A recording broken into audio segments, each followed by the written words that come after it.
Vamos a recapitular estos conceptos que nosotros debemos de conocer en materia de juicio de amparo y que es importante. Vamos a mencionarlos, por ahí ustedes ya los conocen.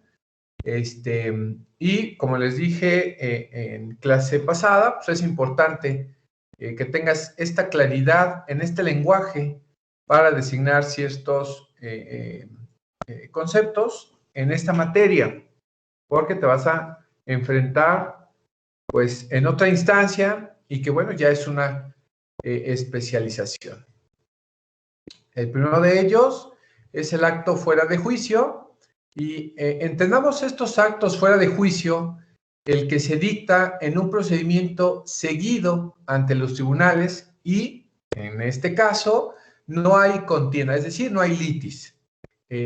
Analizamos ciertos ejemplos como jurisdicción voluntaria, que tenemos por ahí divorcio voluntario, inmatriculación, apeo y deslinde, algunas situaciones en que únicamente necesito la validación de un juez respecto a un acuerdo que yo ya tengo entre mi contraparte, ¿no? También una jurisdicción paraprocesal. Recuerden que esta jurisdicción paraprocesal es como juicios previos o procedimientos previos a el juicio. Es decir, necesito yo recabar alguna información y que únicamente, bueno, pues lo puedo hacer a través de los procedimientos previos a juicio. También en caso de las resoluciones del Tribunal Superior Agrario, en que culminen los procedimientos de donación o ampliación de tierras, bosques y aguas y creación de nuevos centros de población. Igual es como una jurisdicción voluntaria. Igualmente, las determinaciones del juez que da trámite o ejecución a exhortos o cartas rogatorias. Acuérdense, nosotros que para poder hacer una notificación, para poder hacer un trámite que no esté en la jurisdicción territorial del tribunal al cual deba de corresponder, yo necesito este auxilio, como competencia auxiliar para yo poder realizar un trámite o ejecución de un trámite. Bueno, necesito un exhorto, si es a nivel nacional. Recuerda que la autoridad, un juez puede solicitar a través de un exhorto el auxilio para cumplimentar pues alguna actividad. Esto en cuanto a nacional. Si nosotros queremos llevar a cabo un trámite en el extranjero, una notificación de una empresa, la notificación de algo muy casual, la restitución de menores o un divorcio de una disolución de vínculo matrimonial, respecto, o una pensión alimenticia, respecto de una persona que está en el extranjero y que sabemos su domicilio, donde lo podemos encontrar, mandamos una carta rogatoria a través del Tribunal Internacional en materia familiar, dependiendo cuál es la razón o el dato, y mandamos una carta rogatoria a los tribunales. Bueno, en este caso nos ayudaríamos de la embajada o del consulado de México en el país donde está esa persona, y a través de una carta rogatoria, que sería lo mismo que un exhorto, pero es a nivel internacional, una carta rogatoria solicitando el auxilio para alguna situación, en este caso como acto fuera de juicio. También el auto que ordena la citación del investigado a la audiencia inicial de formulación de imputación. Igual, esta citación, recuerda que es fuera de juicio porque pues, no corresponde directamente a la materia como tal del proceso penal. Esa cita que tiene que ir, bueno, se dice que voluntariamente, ¿no? En el caso. Recuerda que tendría que ir con el Ministerio Público para verificar cuál es la situación. Y ya en dado caso, bueno, pues tendrá que ir a la cita de formulación de imputación y bueno, ahí ya corresponden pues otros temas. Estos actos dependientes como actos fuera de juicio. También el acto con ejecución de imposible reparación. Bueno, esta expresión la vamos a utilizar o ha sido utilizada en las leyes de amparo para designar cierta clase de actos que se producen durante la tramitación de un juicio o de un procedimiento seguido en forma de juicio y que puedan ser reclamados en amparo indirecto sin necesidad de esperar el dictado de la sentencia o resolución que ponga fin al procedimiento. Bueno, recuerden que el acto que pone fin al procedimiento, recuerden que es la sentencia definitiva, pero recuerden ustedes que tienen, además del amparo, acuérdense por la definitividad del acto reclamado, debemos nosotros de impugnar todos los recursos, impugnar esa resolución a través de todos los medios o todos los recursos en los cuales yo puedo impugnar. En este caso, tener pendiente que tenemos la apelación y tenemos la revocación y la queja como actos procesales ordinarios para impugnar. Entonces, ojo, si yo sé que aún así de haber apelado, porque viene, acuérdense que la apelación, comentábamos que había la apelación con efecto suspensivo y sin efecto suspensivo. Bueno, pues aquí si no se puede determinar que el acto pause, vamos a ponerlo así, pause su ejecución de lo que indica la sentencia, bueno, pues en ese caso existe materia de juicio de amparo porque pues no va a haber una resolución de apelación, pues previa o inmediata a la revocación o la modificación de ese acto que viene, pues, la ejecución de la sentencia. Principalmente cuando hay apelación sin efecto suspensivo, que como hemos comentado en la apelación, bueno, pues el hecho de que nos hayan aceptado una apelación, pues no significa que se detenga o se pare. Y máxime, si te están aceptando la apelación, pero sin efecto suspensivo. Significa que va a seguir el proceso y bueno, pues eso sí te puede afectar.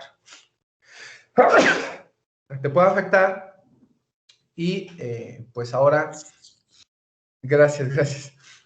Ahora tengas pues materia de juicio de amparo, porque pues te van a aplicar netamente la ejecución y pues, como lo dice, acto con ejecución de imposible reparación. Puse un ejemplo muy básico, supongamos de una demolición de una obra peligrosa y resulta que pues no te violaron tus derechos procesales porque no se valoraron las inspeccionales o las periciales en la materia de arquitectura o de ingeniería, en la cual pues dispone que si tienes buenas cimentaciones y por haber perdido el juicio en ordinario, pues vayan a demoler. Y bueno, pues por eso es que se requiere pues el amparo, ¿no? Que más adelante ya lo veremos. Los actos después de este juicio, bueno, recuerda que el acto después de juicio, pues es todo lo que venga después de haber causado estado esta sentencia. Recuerda que la sentencia causa estado hasta que transcurre el paso del tiempo y no tramitaste tus medios de impugnación, específicamente la revocación, la apelación o la queja, o que de haberlo promovido, pues te confirmaron la sentencia. Entonces, estos actos después de juicio son los que derivan posteriormente a que la sentencia ha causado estado. ¿Cuándo ha causado estado? Cuando la sentencia es ejecutoriada. Recuerda, tienes 10 días para tramitar tus medios de impugnación y posterior a esto, pues causará estado. Recordemos que el máximo tribunal ha distinguido entre los actos que se dictan para lograr la ejecución del fallo y los actos que gozan de autonomía en relación con dicha ejecución. Bueno, recordarán ustedes que vimos en materia procesal civil que no por el hecho de tener la sentencia definitiva o la sentencia ejecutoriada, nombrada así, que ha causado estado, no significa que ya se cumplió o que se va a dar el cumplimiento en ese momento. Y en este ejemplo siempre hago una pausa y les digo, para identificar cómo ha causado estado y que después de que ha causado estado sigue el proceso porque se tienen que hacer varias cosas. Supongamos, estamos frente a un título de crédito, es un juicio o un proceso en el cual traemos un título de crédito que ya nosotros ganamos, un pagaré, ya ganamos en la sentencia definitiva que pues el demandado pues tiene, en este caso el deudor, tiene que pagar a nuestro cliente, que es el acreedor, tiene que pagar. Y pues llegamos con nuestro cliente y le decimos, señor, ya acabamos su juicio, aquí está su sentencia definitiva, el demandado no impugnó, aquí tenemos la sentencia ejecutoriada y por lo tanto, pues aquí terminó su juicio, ¿no? Aquí está sus dos sentencias. Y siempre hago esta pausa porque les digo, y bueno, y el cliente va a decir, ¿y mi dinero?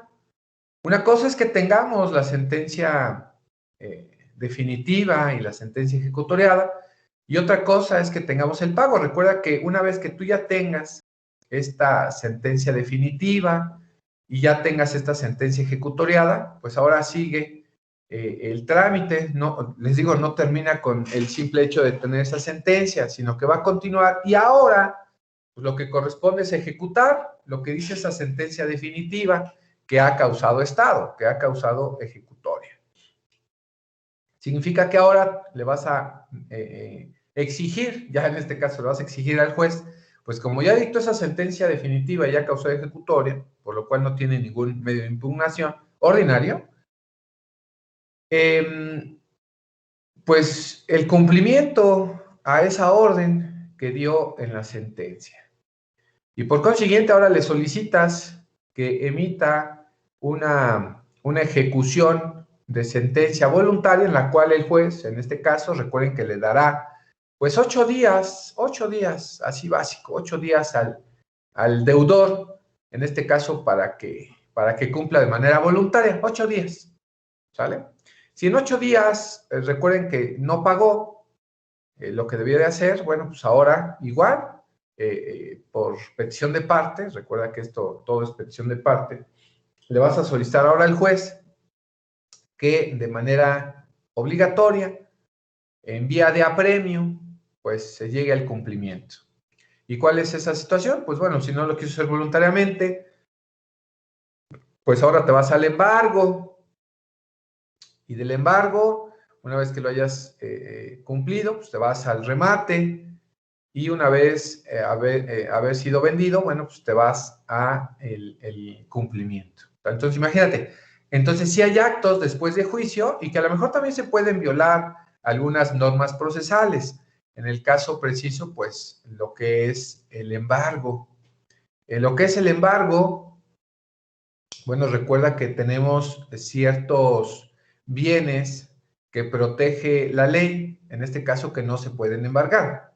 Y tenemos un listado en el supuesto orden en que se deben de embargar pues bienes, derechos del deudor. Entonces, derivado de esta situación, bueno, pues existirán algunos derechos que tenga el deudor para, pues igual, a lo mejor tramitar un juicio amparo en el caso de que proceda alguna situación. Entonces, también existen pues actos después de juicio, ¿sale? Aquí les pongo un ejemplo, el que declara ejecutoria la sentencia, o el que ordena un desalojo, la liquidación de costas, o un incidente de nulidad. Bueno, pues sí existen pues varias situaciones posteriores a la sentencia definitiva, que bueno, pues esta es la que resuelve como tal, ¿sale? También debe distinguirse entre los que se pueden reclamar inmediatamente luego de agotarse los medios ordinarios de defensa y los que no pueden reclamarse por sí, sino como violaciones del procedimiento de ejecución cuando se reclame la resolución final. Bueno, igual, ya los menciona como los actos fuera de juicio.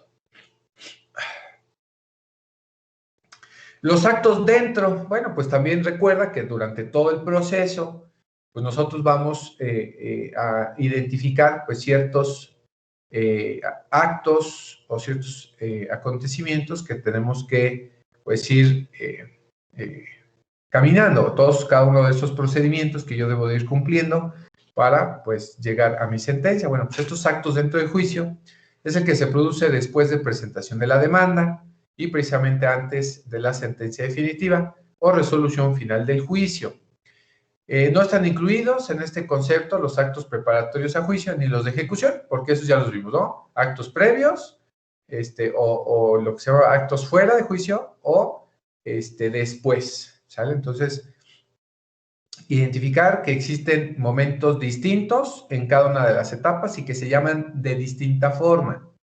Esto para yo poder identificar en el caso de que a mí me emitan un acuerdo en una prevención o un acuerdo, una aceptación de mi juicio de amparo y me diga, es que es un acto fuera, dentro o después de juicio. Entonces, identificar a qué se refiere. Estos actos pueden reclamarse en amparo indirecto si tienen una ejecución de imposible reparación. Si no, debería plantearse como violación del procedimiento en el amparo que se promueve en contra de la sentencia definitiva. Bueno, ojo, cuando yo voy a tramitar o cuando yo voy a solicitar un amparo, aquí nos habla específicamente del amparo indirecto porque recuerda que el amparo indirecto es para actos que no ponen fin al proceso, no emiten sentencia, no resuelven. En este caso, podrán reclamarse estos actos dentro del juicio, pero sobre únicamente si no existe la reparación, o sea, que sea ese acto que se lleve a cabo, que esa ejecución de ese acto, pues sea de imposible reparación, es decir, que llevándose a cabo no pueda yo regresar. El ejemplo aquí, a lo mejor, pues sí, muy claro, podría ser un embargo precautorio. Y yéndome a un ejemplo rápido y que ustedes lo entiendan. Un acto dentro de juicio, pues debería de ser, así, un ejemplo rapidísimo, un embargo precautorio. Recuerda que el embargo precautorio, en vía de un juicio ejecutivo mercantil, recordemos que el embargo, pues va exactamente después de admitida la demanda. Entonces, imagínate, te admiten la demanda, al admitirte la demanda, previo a la notificación, llegas y embargas. Lo vimos nosotros en el procedimiento de materia procesal civil, donde en materia de ejecutivo mercantil viene la demanda, inmediatamente viene la orden de o págame o te embargo, y una vez que se ha hecho el embargo, pues ahora sí te notifico para que contestes la demanda. Entonces, imagínate, viene un acto que es el embargo y precautorio, hablando específicamente de este acto dentro del juicio, y pues el hecho de que se lleve a cabo ese embargo precautorio sobre de ese bien que yo a lo mejor pueda tener, porque es imposible, bueno, pues me puedan estar admitiendo mi juicio de amparo. En caso de que no sea este acto de imposible reparación, pero que aún así se lleve a cabo, pero que se llevó a cabo como una violación al procedimiento, bueno, pues este acto como violación al procedimiento, pues debo de promoverlo en el amparo directo en contra de la sentencia definitiva como un acto de violación a el proceso, ¿sale? A violaciones al procedimiento, en este caso el acto que se realizó. Puede ser cualquiera. El amparo indirecto, ¿verdad, maestro? No, este es el amparo directo, el que, ojo, para que no haya confusión. El amparo indirecto te lo van a admitir siempre y cuando este acto dentro de juicio, esta ejecución de este acto sea de imposible reparación. Pero si este acto que se va a cabo puede existir que se pueda reparar el daño, no te van a admitir el amparo indirecto, no te lo van a admitir y por consiguiente podrías tú en tu amparo directo tramitar en el amparo directo, pero haciendo referencia a la violación de ese procedimiento que se llevó a cabo. O sea, obviamente ahí ya tenemos un parámetro. Cuando voy a solicitar amparo indirecto es por un acto dentro de juicio, pero que ese acto que se lleve a cabo sea de imposible reparación, es decir, que ya no me lo puedan regresar a como estaba. Ya no me pueda regresar el tiempo y dejármelo a como estaba. En ese caso de que pues se lleve a cabo y sí me lo puedan regresar, se pueda regresar el tiempo, retrotraer los efectos al momento en que estaba antes de ejecutarse, no va a ser posible, no me van a admitir mi amparo indirecto, y por consiguiente,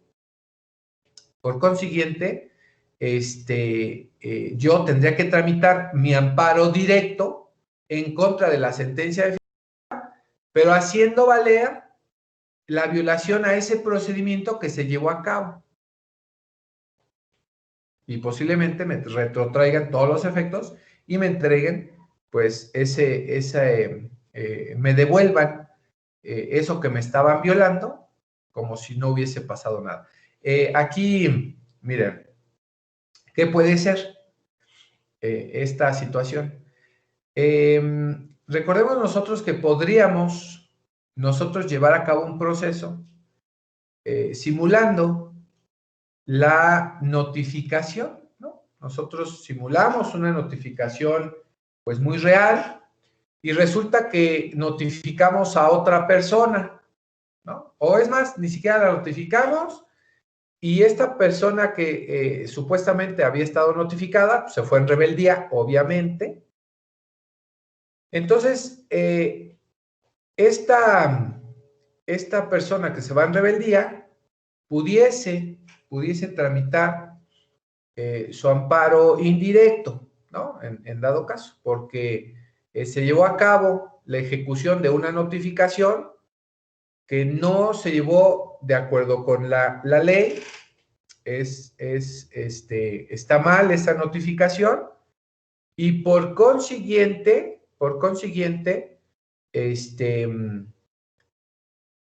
se pueda regresar. Entonces, pues si ven ustedes, pues ese amparo indirecto pudiese ser que no tenga que ver porque es de posible reparación, es decir, se van a retrotraer todos los efectos hasta el momento de la notificación. Si ustedes se dan cuenta, pues no tendría nada que ver el amparo indirecto, te lo van a desechar porque sí hay posibilidad de que te retrotraigan todos los efectos hasta el momento de la notificación y de ahí vuelves a empezar el juicio, prácticamente desde la notificación. Entonces, por ese motivo, el amparo indirecto, porque hay la posibilidad de reparación de ese acto, que es la notificación, no te van a aceptar tu amparo indirecto. Aquí lo que podría ser es de que tú, a través de la apelación, que es un procedimiento ordinario, se retrotraigan los efectos. Pero ¿qué pasa? ¿Qué pasa si ya estás en sentencia definitiva y a ti te vienen a ejecutar el acto o te enteraste que vienen a ejecutarte el acto? Bueno, pues en ese momento tramitas tu amparo directo donde informas que se llevó a cabo la notificación mal efectuada y el amparo directo te lo van a admitir, se va a regresar el proceso hasta la notificación, pues, bajo esa circunstancia, y vas a tener que volver a iniciar tu proceso. ¿sale? Por eso es que existen estos datos. Yo, ¿en qué puedo tramitar y qué no puedo tramitar? Ojo, si estás en proceso y te das cuenta de que existe no existió una notificación adecuada, que a ti nunca te notificaron y tienes hechos con qué comprobarlo, pues no tramitas un amparo indirecto, porque no te lo van a admitir. Lo que debiste de haber tramitado es un medio de impugnación, en este caso la apelación o la revocación, para que se retrotraigan los efectos hasta la notificación. En este caso, no es necesario un amparo indirecto, porque ese acto, pues es de posible, se te puede reparar ese daño o ese acto porque se retrotraen los efectos. Entonces, un amparo indirecto no te lo van a admitir, porque para eso tienes los medios de impugnación ordinarios, la revocación, la apelación o la queja, ¿sale? En este caso, lo que te va a servir es una apelación, ¿sale? Ahora, si el proceso ordinario ya va en sentencia definitiva, es decir, que ya se emitió la sentencia definitiva, en este caso, lo que a ti debes de promover, pues ya no la apelación, porque ya no estás en tiempo, porque pues, se supone que ya estás en ejecución de sentencia, pues aquí lo que tienes que tramitar, pues es tu amparo directo, ¿sale? En este caso, por la violación a ese procedimiento, que es el ejemplo, que es la mala notificación o la ineficiente o la nula notificación, y pues aquí se retrotraerán esos efectos para hacer valer tu amparo directo en contra de esa sentencia definitiva por esa violación a ese procedimiento, y pues te van a regresar el proceso ordinario hasta la notificación adecuada, ¿sale? Entonces, esto es para identificar qué puedo hacer dentro de juicio y qué no puedo hacer dentro de juicio y tendría que ser un amparo directo.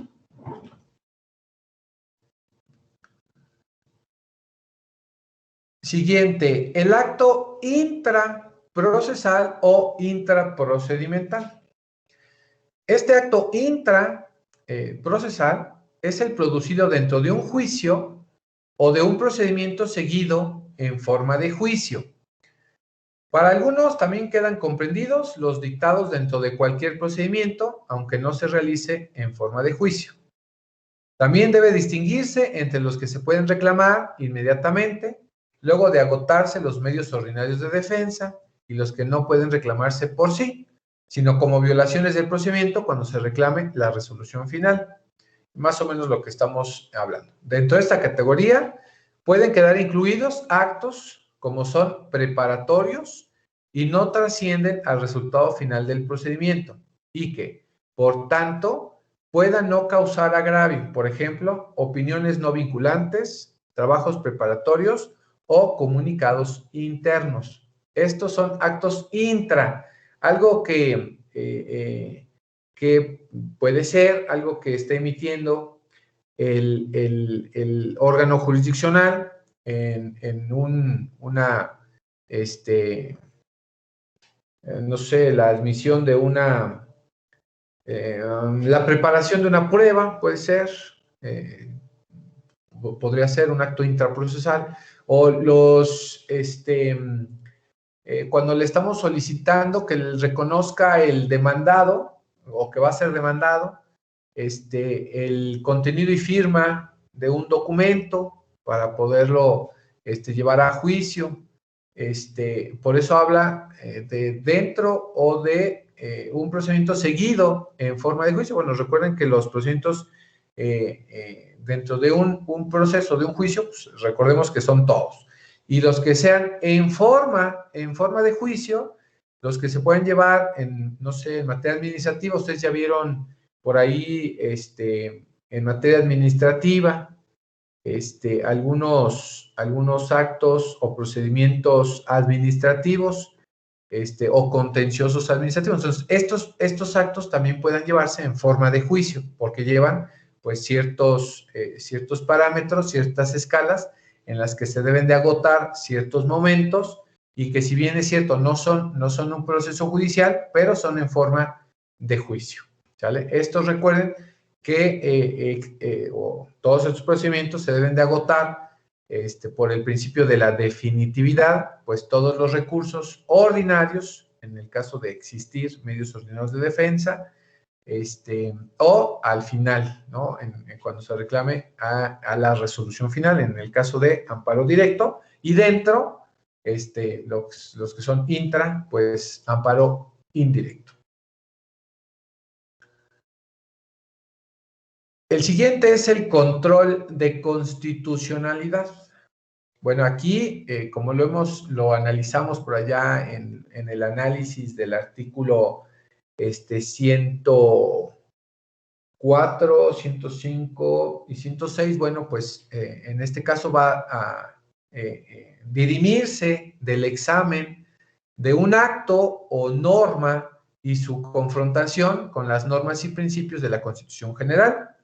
El control de constitucionalidad de un acto o de una norma puede hacerse por vía de acción, cuando en el amparo se reclama esa norma o acto, o por vía de excepción, que es el control difuso de la constitucionalidad, cuando no se reclama el acto o norma en el amparo, pero cualquier tribunal se rehúsa a aplicar una norma o a reconocer la validez de un acto porque ha advertido que es inconstitucional. Recuerden que nosotros tenemos pues esta acción o este medio de defensa que es las controversias constitucionales o las acciones de inconstitucionalidad, y pues tenemos nosotros, en el caso de que querramos o que exista alguna norma que sea contraria a la norma general, bueno, pues nosotros solicitemos nuestra acción de inconstitucional o nuestra controversia constitucional de acuerdo a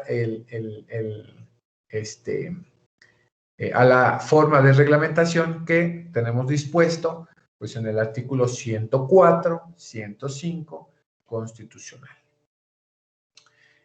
Cuando hablamos de este control de constitucionalidad, pues tenemos un control concentrado y un difuso. Hace algunos años, cuando se reformó la Constitución, había muchos parámetros en cuanto a cuándo había sido este control constitucional como tal o un control difuso de inconstitucional. Entonces, para pues identificar bien esta situación, el concentrado, bueno, pues aquí la parte quejosa decide incorporarlo a la litis por medio de la demanda y es resultado exclusivamente por órganos del Poder Judicial de la Federación. Recuerden que los únicos que pueden resolver esta situación pues, es la Suprema Corte. Y el control difuso, bueno, pues el tema no se integra a la litis. Aunque las partes quieran hacerlo, pues esta se limita a temas de legalidad y es una atribución del Tribunal Ordinario inaplicar una norma cuando la estime inconstitucional, lo que hará de manera oficiosa y prescindiendo de todo argumento de las partes.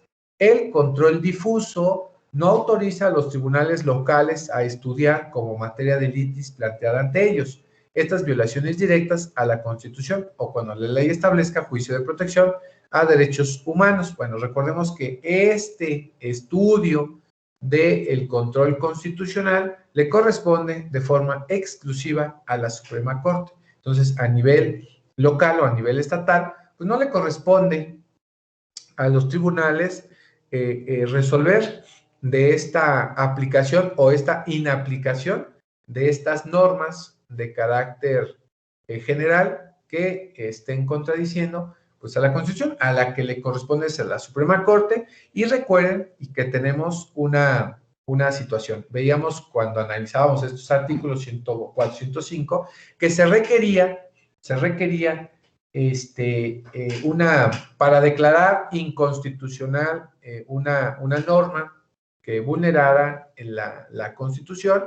Recuerden que en acción de inconstitucional o de controversia constitucional debiese de resolver por forma exclusiva la Suprema Corte, pero además que esta resolución pues se haya pronunciado con, recuerden, mínimo de 8 votos mínimo de 8 votos esta declaración de inconstitucionalidad o de controversia constitucional respecto a la votación. Si se obtuviese esta votación de 8 votos en su mayoría, pues se declararía inconstitucional o como una controversia constitucional. Entonces, ahí aplica pues esta situación. Si es este control de constitucional o de constitucionalidad o un control difuso de inconstitucionalidad, bueno, recordemos que para esto se requiere pues la votación pues específica de cuántos ministros deban de votar pues de esa decisión para que pueda ser concentrado, que es parte de la litis, o difuso, que no es parte, pero es tema de legalidad. También existe el siguiente, el control de convencionalidad. Bueno, en esta situación supone el examen de un acto o norma y su confrontación con los derechos humanos reconocidos en los instrumentos internacionales, el cual debe ser realizado de oficio por cualquier autoridad, incluyendo las jurisdiccionales, antes de aplicar una norma jurídica a través de la metodología que se compone de 3 pasos. Recordemos que en este caso pues, existe esta control de convencionalidad a través de la controversia constitucional, y por ahí tenemos un claro ejemplo. Recordarán ustedes que existe el outsourcing, ¿no? Y que fue materia de controversia el año pasado, y este año también, en materia de, ustedes recordarán que por allá el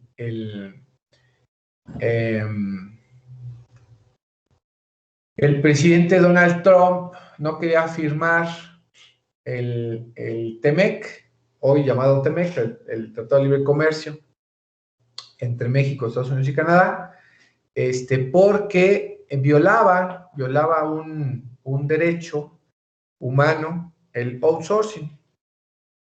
Bueno, pues en ese momento, en el año pasado, se hicieron algunas adecuaciones a la ley del trabajo, y fue hasta este año, no me acuerdo si fue en junio o en julio, cuando hubo otra adecuación sobre el outsourcing. Cambiaron algunas situaciones, lo que quería Donald Trump era deshacer el outsourcing, pero nada más se buscó en este momento de la modificación de este año, pues únicamente que se resguardara que en caso de alguna violación a los derechos del trabajador, pues se identificara, ojo, como patrón solidario o patrón sustituto a la empresa donde estaba laborando el empleado o el trabajador por outsourcing. Fue lo único que pasó. Pero el presidente López Obrador lo que quiere establecer es la desaparición del outsourcing, quiere desaparecer, aunque bueno, existirían pues ciertas desventajas en la desaparición por la forma del empleo, pero bueno, bajo esas circunstancias. ¿Qué tiene que ver? Pues lo que él establece aquí, una metodología que compone 3 pasos: la interpretación conforme en sentido amplio, la interpretación conforme en sentido estricto y la inaplicación de la norma cuando los pasos anteriores no sean posibles. Bueno, identificar pues ciertas situaciones si existe alguna controversia constitucional y que se pueda aplicar un control de convencionalidad. ¿Sale? Esto pues, si nosotros queremos ir en contra de una norma, en este caso, o un acto que nosotros pudiésemos atacar un derecho humano que nos está reconocido y que nos están violentando a través de esa norma. En este caso, les comento, el outsourcing, un ejemplo que se me viene a la mente en este caso. Este control de convencionalidad, bueno, pues su nombre lo indica, es un control de constitucionalidad desde el punto de vista sustantivo, dada la interpretación material del artículo 1, donde las autoridades judiciales deben, en su caso, determinar si es necesario hacer un control oficioso, porque se trata de una norma sospechosa o dudosa, potencialmente violatoria de derechos humanos y deben justificar porque se destruyó su presunción de constitucionalidad. Recuerda que el artículo primero constitucional, pues refiere varias situaciones, pero entre una de las más especiales, pues es que dice que todas las personas gozarán de los derechos humanos reconocidos en esta Constitución, tratados internacionales en los que México sea parte, así como las garantías para su protección, cuyo ejercicio no podrá restringirse ni suspenderse, salvo en los casos y bajo las condiciones que esta propia Constitución establece. Y dice, las normas relativas a los derechos humanos se interpretarán de conformidad con esta Constitución y con los tratados internacionales de la materia, favoreciendo en todo tiempo a las personas la protección más amplia. Entonces, imagínense, este principio de pro persona establece que, pues, en lo que establezca o en lo que mayor favorezca, pues, a las personas. Recordemos que, pues, en México, pues, todos somos considerados como personas y tenemos, por el simple hecho de ser o estar en el territorio nacional, pues, gozaremos de todos estos derechos humanos y sus garantías para su protección. Así textual lo dice. Y bueno, venimos a estos derechos humanos. Recuerden, estos derechos humanos ya analizamos la mayoría y nos indica que son el objeto de tutela del juicio de amparo. Y a través de este puede reclamarse cualquier violación a ellos, sin perjuicio de que se trate de un derecho humano de naturaleza económica, social o cultural. Y bueno, pues tenemos el derecho al nombre, la dignidad, la vida digna, vivir en un entorno libre de violencia, un nivel de vida adecuado, la vida privada familiar, el derecho al agua, al desarrollo integral. En este caso, y no solamente estos son ejemplos, el Estado mexicano recuerda que tiene el deber de respetar, proteger, promover y garantizar su núcleo duro, de lograr la realización progresiva del derecho y no adoptar injustificadamente medidas regresivas. Ahí recuerden que el Estado, pues, es el que debe de hacerlo porque él es nuestro representante, ¿sale? Y recuerda que tenemos garantías, lo establece el artículo primero. Recuerden, el título primero de la Constitución se llama de los derechos humanos y sus garantías. Recuerda que la transformación de este título primero constitucional, que se le denominaba anteriormente a la reforma, por allá del 2008, 2000, más o menos 2008, recuerda que era garantías individuales. Bueno, estas garantías individuales se quitaron ese nombre y recuerda que se le denominó derechos humanos, pero recuerda que los derechos humanos pues tienen ciertas garantías y vuelvo a repetir cómo lo menciona y dice, gozarán de los derechos humanos, así como de las garantías de su protección. Bueno, pues estas garantías, precisamente, son estos instrumentos o estas herramientas que tenemos nosotros los ciudadanos para proteger y tutelar aquellos derechos en contra de la autoridad o en contra de las personas, en contra de otra persona que quiera violentarnos en nuestros derechos humanos y operan como medidas jurídicas cuya finalidad es lograr su consecución, vigilancia y efectividad. Entonces, recuerden que nosotros tenemos esta garantía de protección y pues es lo que estamos analizando en esta clase. Debidamente, las garantías que nos protegen nuestros derechos humanos, precisamente pues es el juicio de amparo, que es el medio o esta herramienta o este instrumento en el cual nosotros podemos tener para proteger de una autoridad o de otra persona con actos de autoridad que nos quiera violar un derecho humano. ¿Sale? Para que no digan, es que ya no son garantías. No estoy hablando de garantías individuales. Estoy hablando de garantías de protección, ¿sale?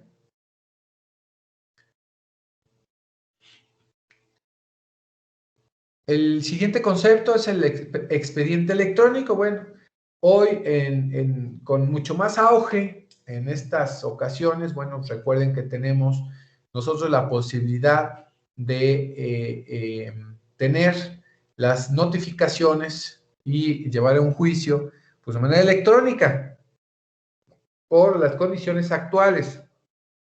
Pero este expediente electrónico ya existía. Hoy le estamos dando mayor auge, pero pues ya existía básicamente un proceso electrónico en el que pudiésemos tramitar pues juicios de amparo o protección constitucional a través de juicio de amparo a través de los medios electrónicos. Este pues es una serie ordenada de documentos que se tramitan por vía informática, ¿sale? Ya con nuestra SPEI o nuestra firma electrónica, nosotros podemos subir, podemos tramitar un juicio electrónico. Dice que está integrado por el conjunto de diligencias, trámites e instrumentos públicos y privados que forman parte de un procedimiento judicial o administrativo, público y privado, que forman parte de un procedimiento judicial o administrativo y que están almacenados en dispositivos electrónicos debidamente registrados y debidamente procesados. Para poder nosotros tener nuestro expediente electrónico, casi la mayoría ya contamos con expedientes electrónicos, pero como no nos adecuamos a tramitar pues un juicio así, bueno, pues todavía lo hacemos de la manera tradicional y bueno, pues lo hacemos en manera electrónica. En cuanto a eso. El siguiente concepto es la interpretación conforme. ¿Qué es la interpretación conforme? Pues es la operación mediante la cual se asigna a una norma la interpretación que resulte acorde a la Constitución, cuando la norma admite varios significados. En este caso, acuérdense que quien va a interpretar pues es este tribunal federal que está encargado de administrar justicia a través del juicio de amparo.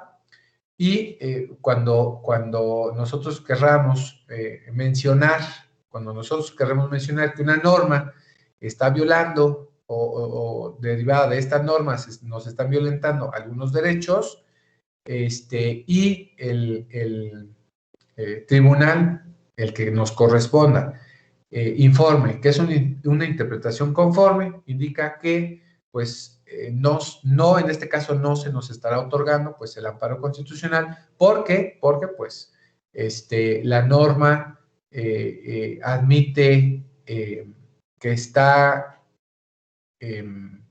constitucionalmente aprobada, no está contradiciendo, supongamos esa situación. En sentido amplio, supone que los jueces del país deben interpretar el orden jurídico a la luz y conforme a los derechos humanos reconocidos en la Constitución y los tratados internacionales, favoreciendo en todo tiempo a las personas con la protección más amplia, con ese principio pro persona. En sentido estricto, cuando hay varias interpretaciones jurídicamente válidas, los jueces deben referir partiendo de la presunción de constitucionalidad de las leyes, aquella que hace a la ley acorde a los derechos humanos reconocidos en esta Constitución, para evitar incidir o vulnerar el contenido esencial de estos derechos. Aquí es cuando ya el juez pues hace ya una interpretación válida, una interpretación bien estricta, bien referenciada a lo que nosotros queremos hacer valer, y pues nos dice que no, que el texto de la ley o el texto legal pues está acorde a los principios constitucionales y pues no se nos está violando ese derecho o lo que nosotros queremos hacer referencia a través del derecho humano, ¿sale? Que queremos hacer referir sobre una violación a esta consideración. Por lo tanto, pues nuestro amparo casi nos los estarían rechazando por una interpretación conforme. El siguiente concepto es el juicio. Bueno, recuerda que nuestro legislación nos habla del juicio de amparo. En este caso, pues, el que se inicia con la presentación de la demanda y se concluye con la sentencia definitiva o resolución que pone fin, siempre que estén, pues, más firmes. Se dice que hay juicio cuando existe una controversia y se desarrolla en fases procesales en que se plantean la acción y las excepciones y se desarrolla una dilación probatoria. En esta situación en materia de amparo, recuerda que estamos analizando los conceptos en materia de amparo. Se establecen los siguientes elementos. Primero, la existencia de una causa sobre la cual verse la discusión o controversia. Ahí vamos a establecer. Entonces, la litis, ¿sale? Que puede existir. La existencia de una controversia o discusión sobre la causa. Bajo esta litis, que exista pues esa controversia. Obviamente, si existe un allanamiento, que también por ahí lo hemos dicho, si existe el allanamiento, que es la aceptación, pues no habrá entonces controversia. Que esa controversia se desarrolle ante un tribunal y que la resolución que se dicte ponga fin a esa controversia. Entonces, si tenemos estos elementos, podremos establecer que pues existe pues un juicio. Acuérdense, esto es en materia de amparo, ¿vale? Nosotros establecimos en materia procesal que esto que en la materia de amparo nos dice que es un juicio. Recuerden que nosotros lo establecimos en materia procesal, que era el proceso, ¿sale? El proceso. A nosotros en materia procesal, el juicio es el análisis que le va a dar o esa interpretación que le va a dar ese juez cuando emite su sentencia, y aquí en materia de amparo, debidamente indicado que el juicio pues es prácticamente ese proceso que debe de seguirse ante un tribunal o desarrollado ante un tribunal para determinar pues en qué momento pudiese interponerse un juicio de amparo indirecto o un juicio de amparo directo. Básicamente es para esa parte. También nosotros recuerden que tenemos una norma general. Bueno, pues esta norma general pues es una regla general, abstracta e impersonal, de cualquier rango. La norma general es de cualquier rango. Algún tratado, algún decreto, como la miscelánea fiscal anual, que es el presupuesto de ingresos y egresos, que está a punto de aprobarse o ya está en términos. Puede aparecer en un artículo o una porción de un artículo. Esto en cuanto a una norma constitucional o una norma, acuérdense que es una norma general para todos. Cuando hablamos de una norma general, hablamos que es aplicable a todos, no porque esté en un rango superior, sino que es para todos, que se nos aplica a todos. Dígame, don Robert. ¿O quién era? Yo, Juan José, lo que pasa es que Anita me está diciendo que le comente que no puede entrar, que si la puede agregar a la llamada. Gracias.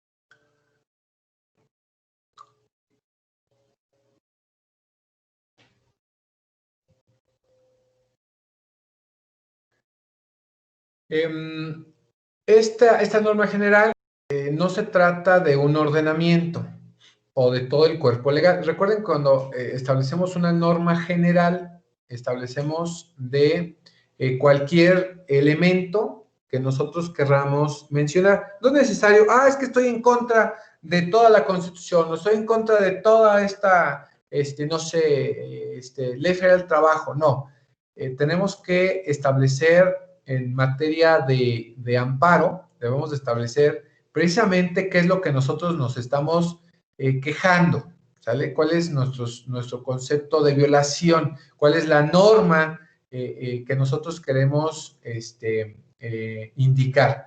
Esto es algo importante. Es una norma, es una regla, parte de un precepto, de una fracción, párrafo, porción normativa. Aquí establece cualquier fragmento que establezcamos que a nosotros nos está violentando, pues esa parte.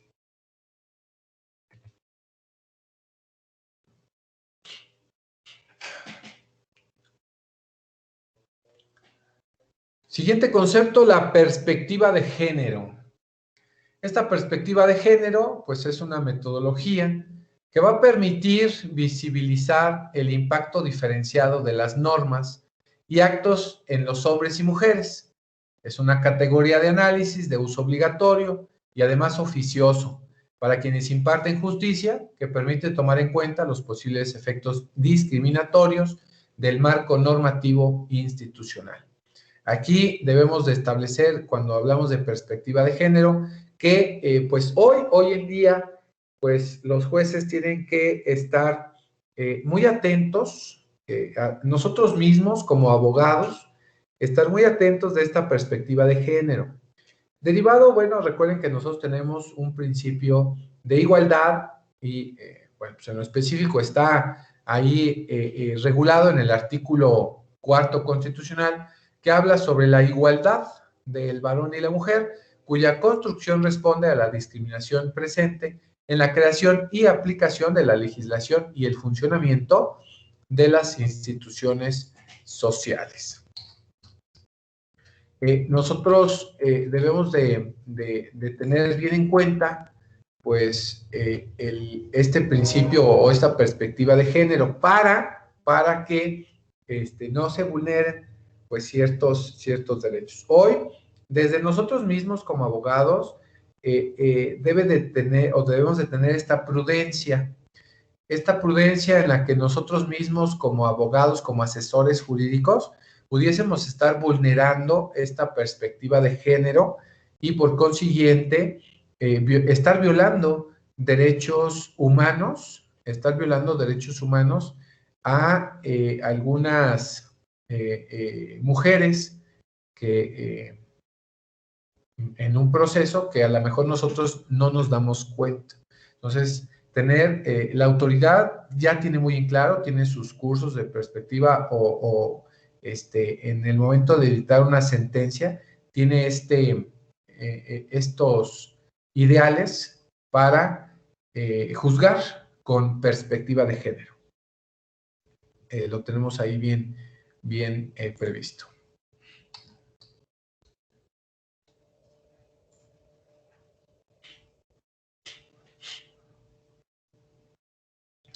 El siguiente, el llamadísimo principio pro persona.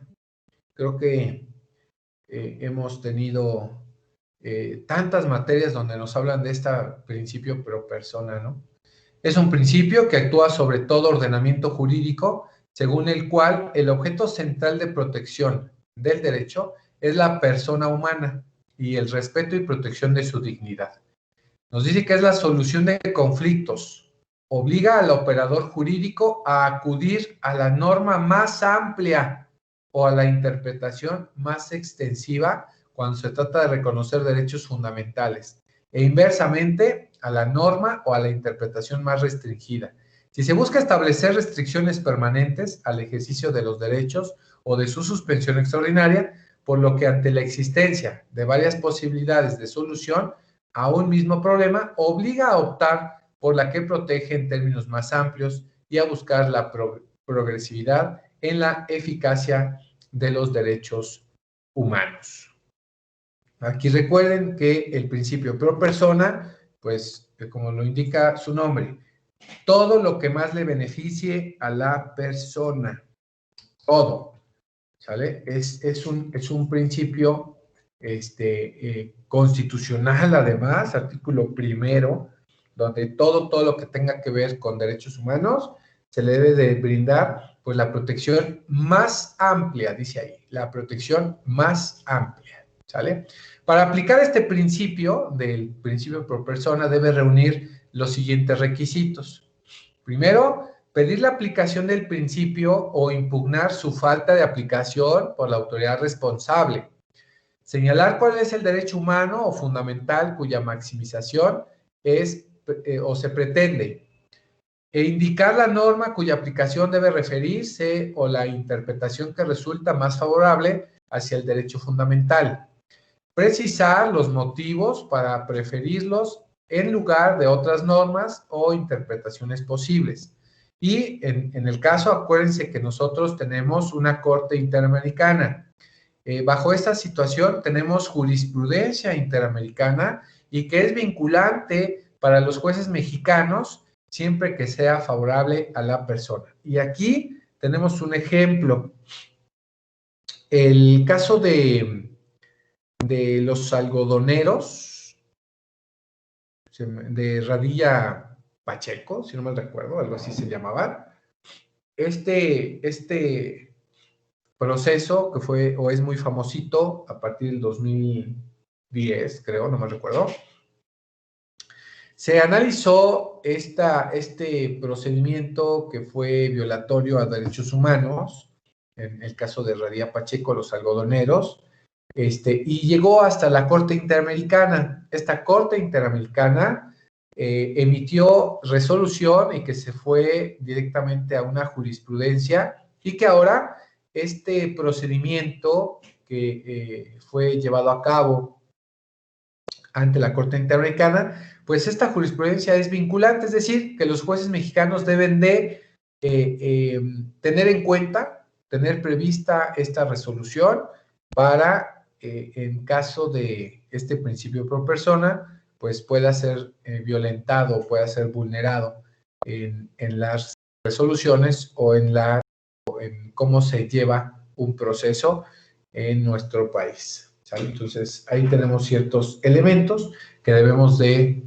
identificar para solicitar, pues, este principio pro persona. Hablábamos hace un momento del procedimiento seguido en forma de juicio y que más o menos ahí le di pauta a qué era. ¿Qué es un procedimiento seguido en forma de juicio? Bueno, pues este procedimiento es una serie de actos consecutivos y vinculados por una relación causal ante la autoridad en que el gobernado es emplazado, puede ofrecer pruebas y alegar. Aquí, si ustedes identifican, comenté que pudiese ser pues un acto,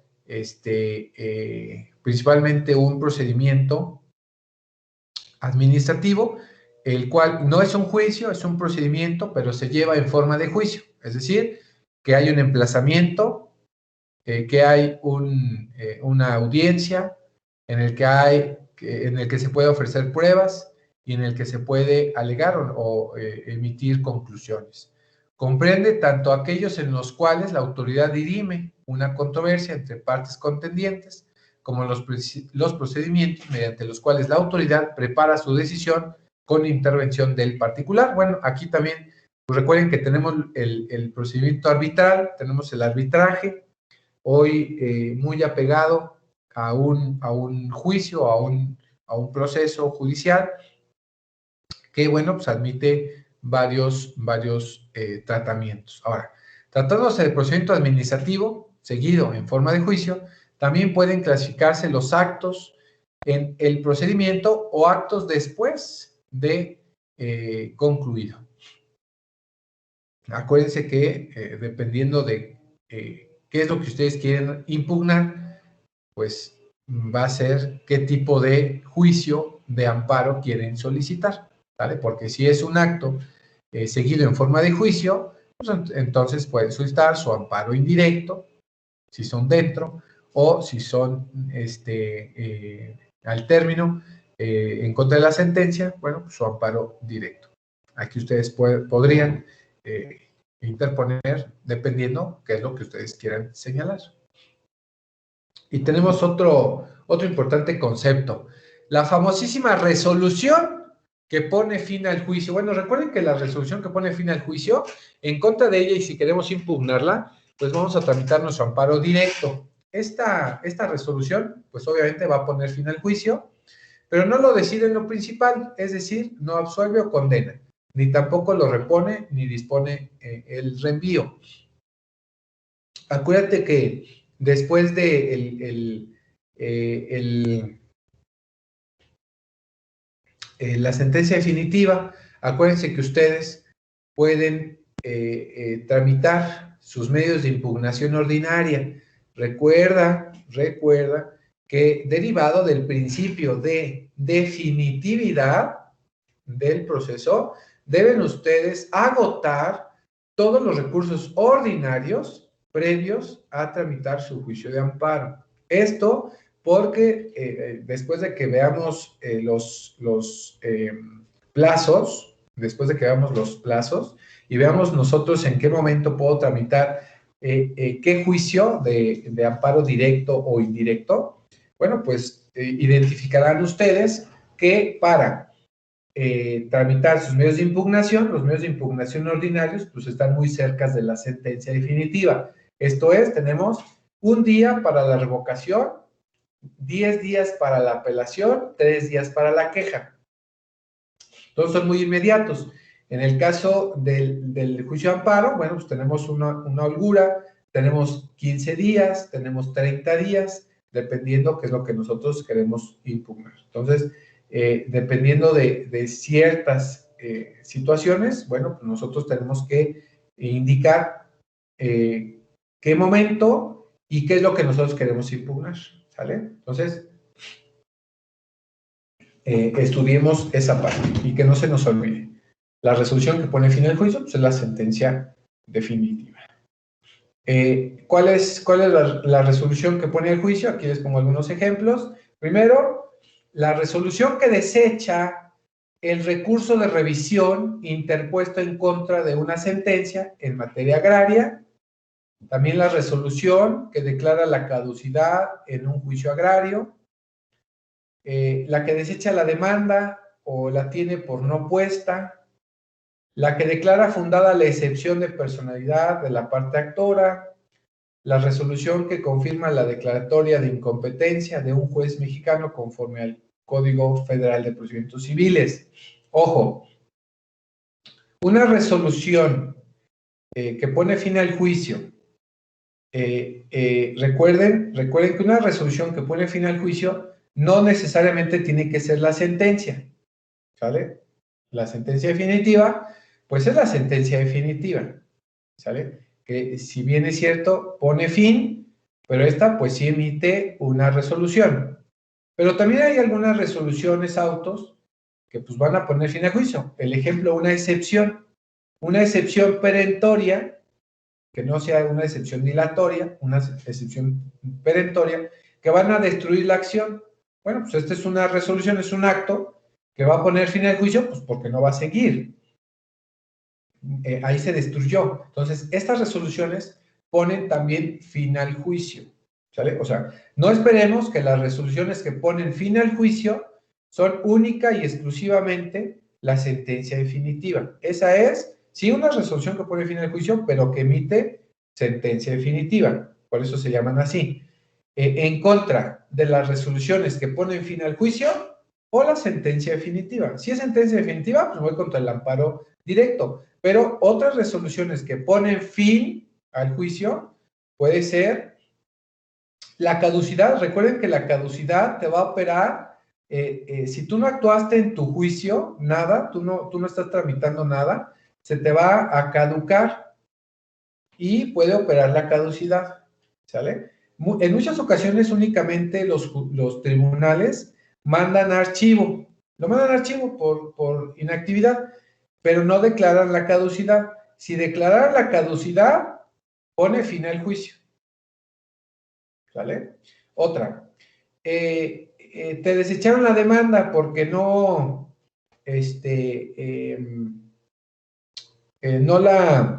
la fundamentaste o no la justificaste o no llevaba los requisitos legales y te la desecha o te indica que se tiene por no puesta. Bueno, pues esa resolución está poniendo fin al juicio porque ya no te da opción de tramitar otro, posiblemente porque se fueron los términos. Supongamos, vamos a pensar en materia laboral.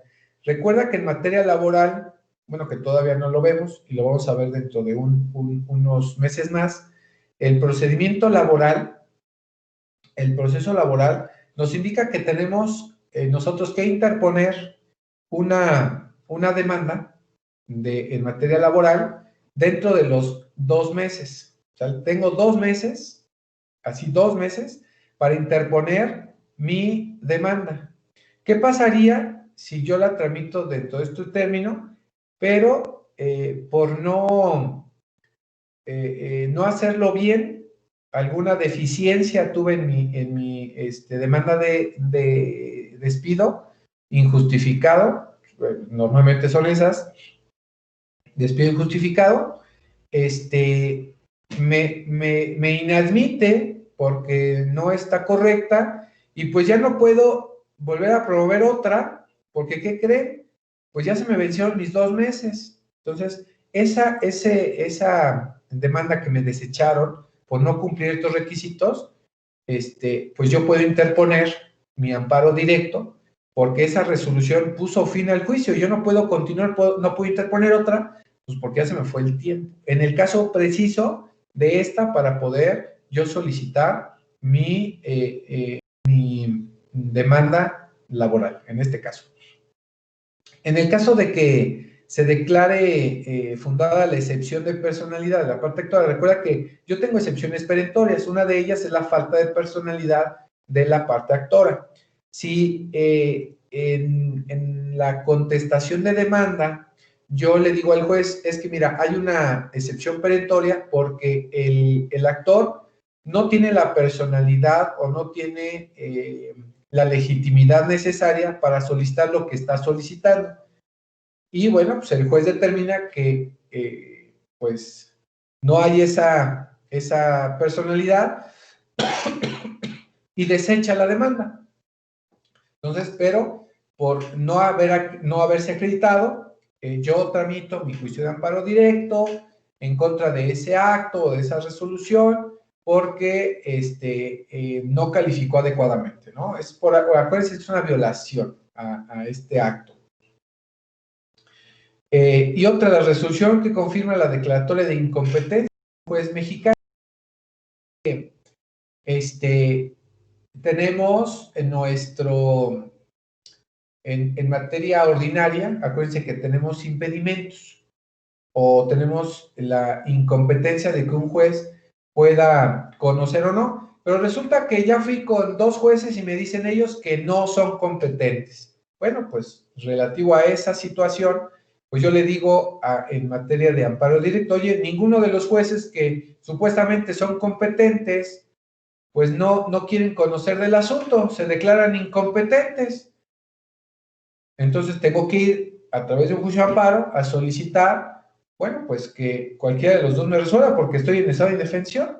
De los dos que me tocaba por competencia, ya sea por territorio, por cuantía, por materia, por prevención o turno, no quieren admitir la demanda porque según ellos, pues son incompetentes. Entonces, bajo esa resolución, pues me voy a mi juicio de amparo directo y le digo al Tribunal Federal, oye, pues aquí tengo mis resoluciones que se declaran incompetentes por motivos de la competencia que ya les indiqué, ¿sale? Cuantía, materia, prevención, turno y prevención. Entonces, cualquiera de ellos pues, no quiere ser. Entonces ya el juez federal le indica que debe de conocer, pues que conozca e inicie ese procedimiento o proceso, ¿sale?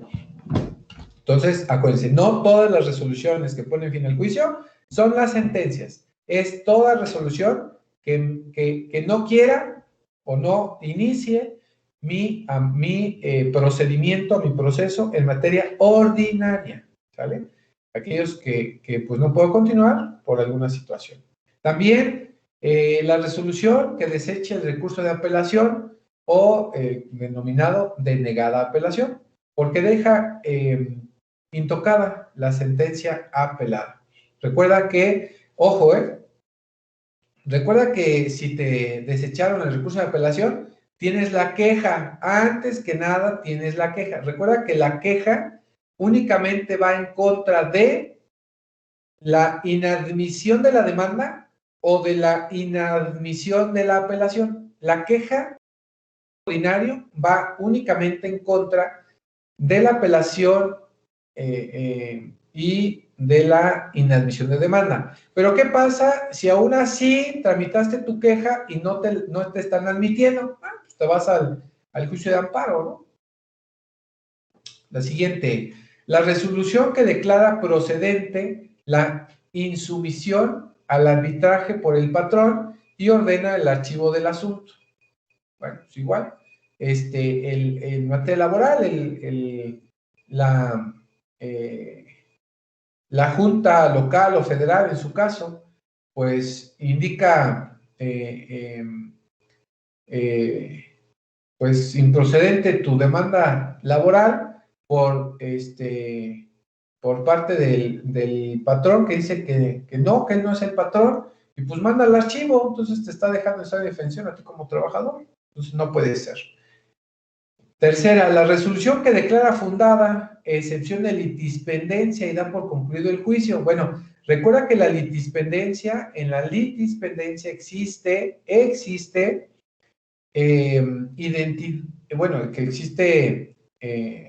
pues el mismo actor contra el mismo demandado por las mismas causas, es decir, que hay cosa juzgada, ¿no? Pero ahí identificaremos que no es la misma acción, ¿sale? No es lo mismo que se le está demandando. Recuerda que en materia laboral existe que tú demandaste a tu patrón por despido injustificado.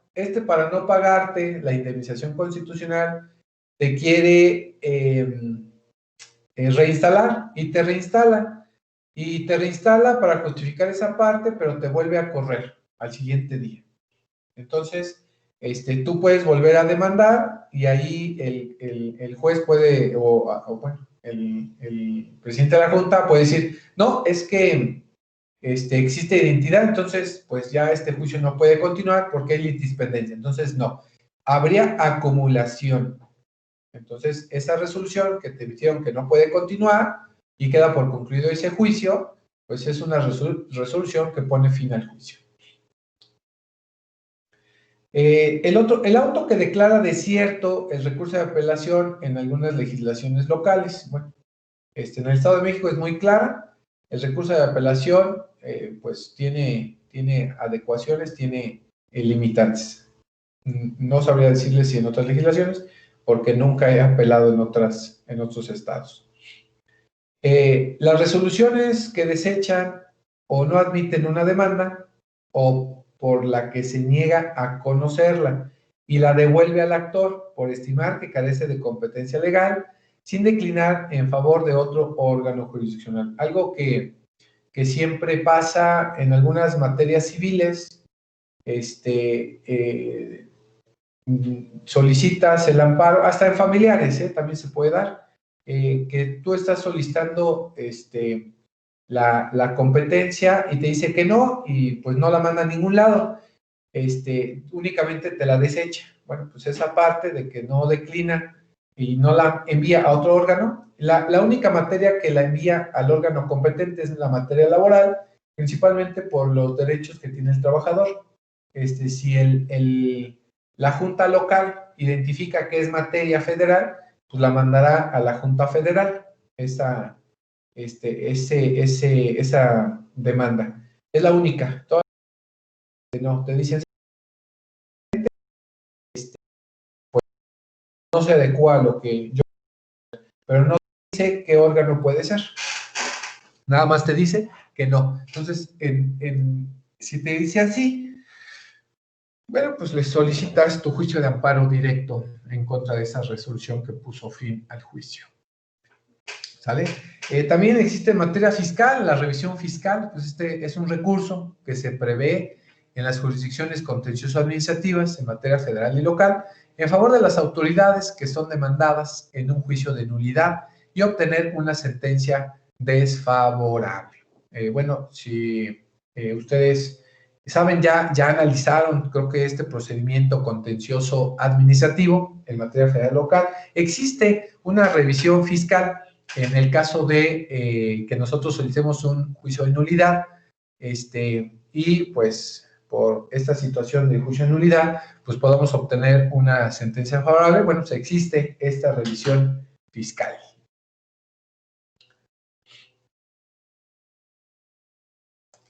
Tenemos la sentencia definitiva. Bueno, recuerden que esta sentencia definitiva sí también pone fin al juicio, pero resuelve el fondo de lo principal. Entonces, esta sentencia, primero, pues, va a resolver el juicio en lo principal, decide sobre las cuestiones debatidas en el juicio.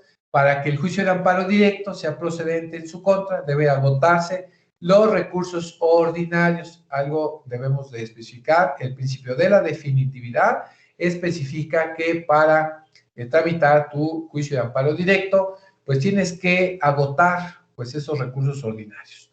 El ejemplo: se reclamará en el juicio la sentencia que confirma en apelación la diversa que condena o absuelve. Entonces, ahí, recuerda, vas a reclamar que ya existe una sentencia definitiva y que en apelación te confirmaron, ¿sale? O en su caso te cambiaron, te modificaron o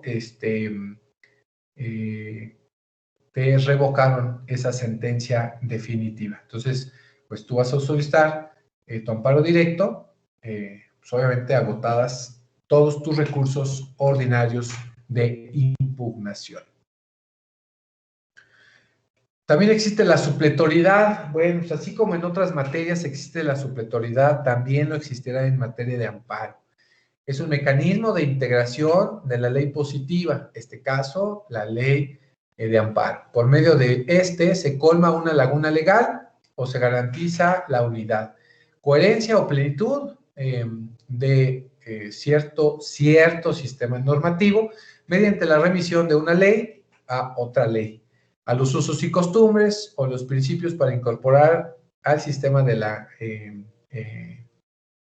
pues los principios generales del derecho, ¿no? En algunas situaciones. Opera cuando una institución se regula en forma deficiente o cuando no se regula, pero es necesaria para la operación de la legislación. Recordemos, si estamos solicitando un amparo en materia mercantil, bueno, pues tenemos la ley supletoria, que será la procesal civil en carácter federal, y recordaremos que en materia de amparo, en caso de que tenga dudas, aún así tenga dudas del proceder o del procedimiento en materia de amparo, bueno, también recuerden que la materia supletoria en materia de amparo se emplean los conceptos generales o reglas procesales básicas, y bueno, las reglas procesales básicas, pues como ustedes saben, están en el Código Federal de Procedimientos Civiles, ¿sale?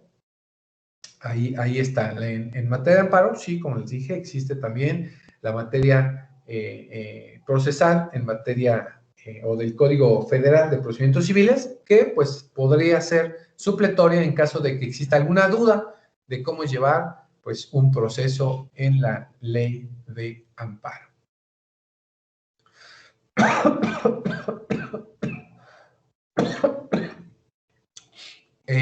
Ya lo habíamos comentado: un tercero extraño o ajeno al juicio es la manera en que se designa a la persona que no ha sido parte de un juicio o procedimiento, pero que es afectado por las resoluciones que se dictan en o por la ejecución de estas resoluciones. Bueno, supongamos, vamos a embargar y en procedimiento al embargo, pues embargo la propiedad que no es del demandado, ¿sale?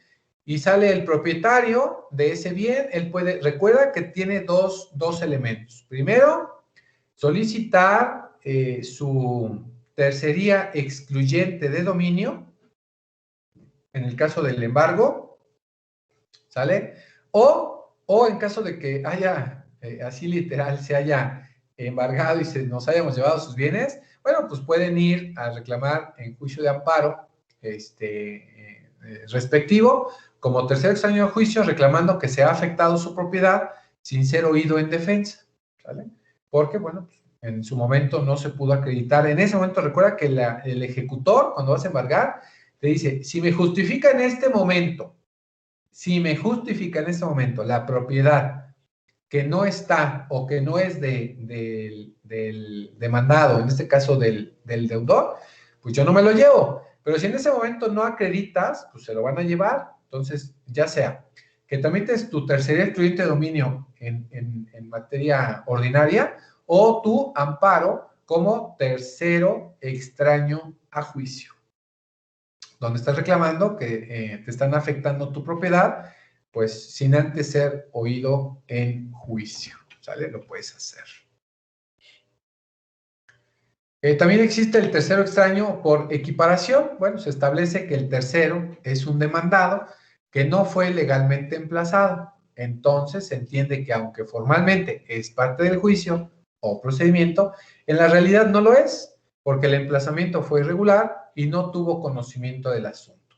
Puede acudir al amparo indirecto con esta calidad, reclamando todo lo actuado en ese juicio, con la condición de que no haya tenido conocimiento oportuno de este, ni haya hecho valer medios ordinarios de defensa. Ojo, si eres, acuérdense que pusimos ejemplo hace ratito, si nosotros queremos solicitar el amparo indirecto,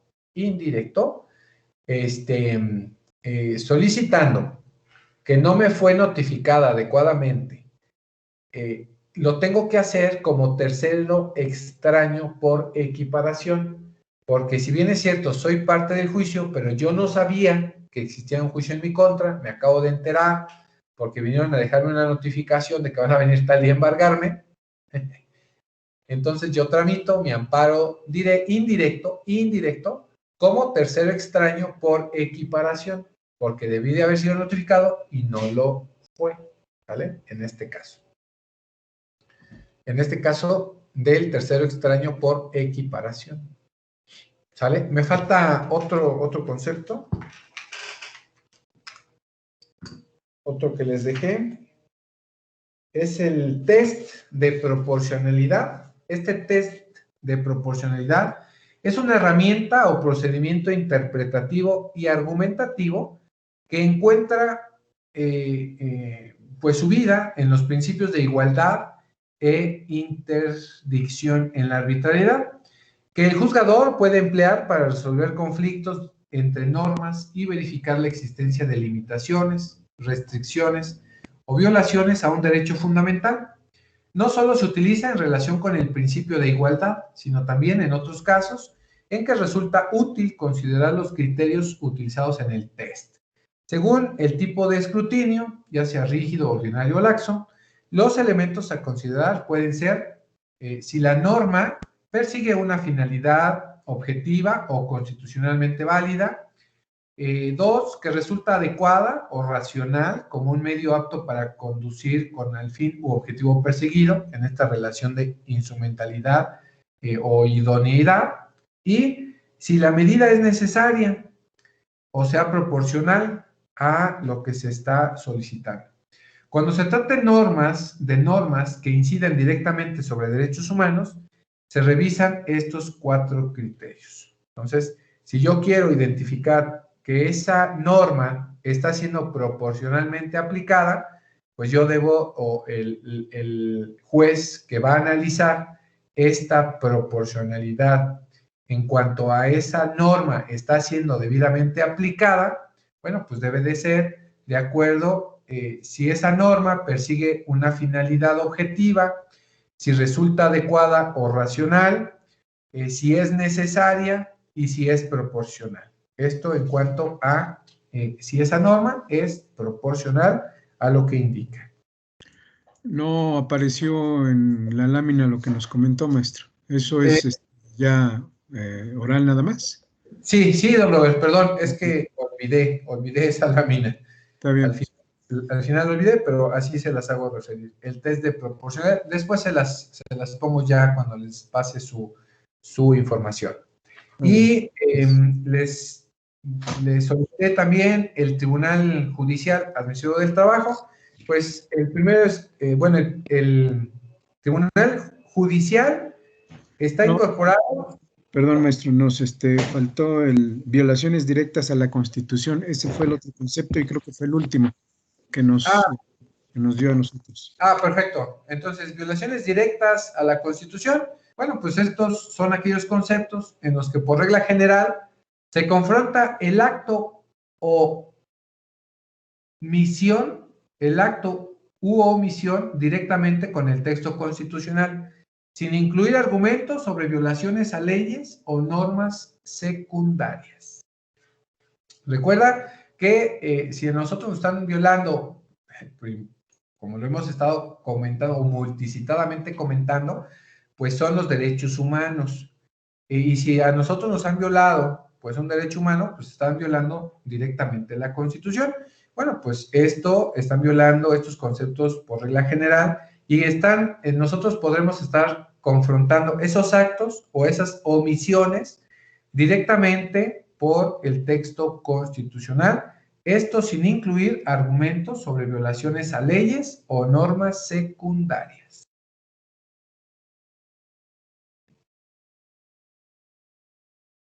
¿Sale? Esto, jóvenes, respecto a conceptos que ustedes deben de tener en cuenta para, pues, conocer un poquito del juicio de amparo. ¿Dudas? El último concepto que nos iba, bueno, que no nos dio, pero que estaba usted iniciándolo, su comentario, su exposición, algo de tribunal judicial o algo así. Ok, claro. El último que les iba a dar era el tribunal judicial. Recuerda que el tribunal judicial está orgánicamente incorporado al Poder Judicial. Así, literal. El tribunal judicial está incorporado al Poder Judicial de la Federación. Porque está organizado orgánicamente en la ley orgánica. Ahora, el tribunal administrativo, recuerda que estructuralmente depende de la Administración Pública Federal. El tribunal administrativo, recuerden que está, pues, digamos, estructurado de acuerdo a la Administración Pública Federal, local o municipal. Este tribunal, recuerden que está dotado de independencia, autonomía e imparcialidad y está facultado para resolver controversias con todas las garantías judiciales. O sea, no porque sea administrativo, no pueda resolver alguna cuestión jurisdiccional. Si lo puede hacer, porque pues amente está reconocido por la ley orgánica. Y el Tribunal del Trabajo, recuerda que ahora ya a partir del 2021, pues ya este Tribunal del Trabajo va a pertenecer al Poder Judicial. Hoy todavía noviembre y diciembre, recuerda que corresponde a las juntas de conciliación y arbitraje. Hoy todavía. Y recuerda que los juicios que se hayan iniciado por estas juntas de conciliación locales y federales se tendrán que resolver mediante estas. No se van a proyectar al tribunal. Entonces, quien ha sido despedido en este momento no tiene problema, nos esperamos a tramitar en enero ya ante la nueva ley.